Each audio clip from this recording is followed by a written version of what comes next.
Hello and welcome. In today's video I'm going to demonstrate how to replace the Key Fob battery in this Fiat remote key fob.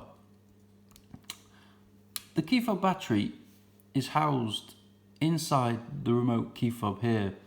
What we need to do is we need to turn this pin here over to the unlock position so we can remove the housing from the key fob.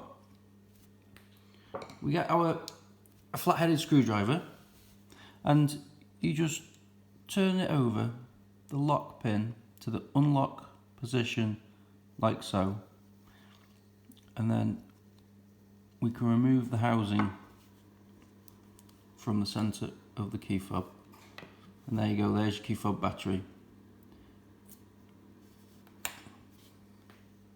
This key fob takes a battery with a part number of CR2032 like this one.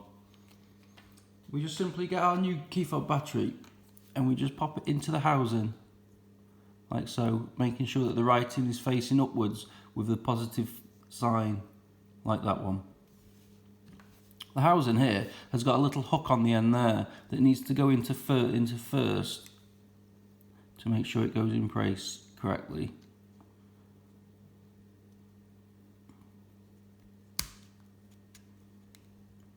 And just pop it back inside. Then we get our screwdriver again and we just pop it back into the lock position to make sure it's all secure like that. And there you go, it's all done.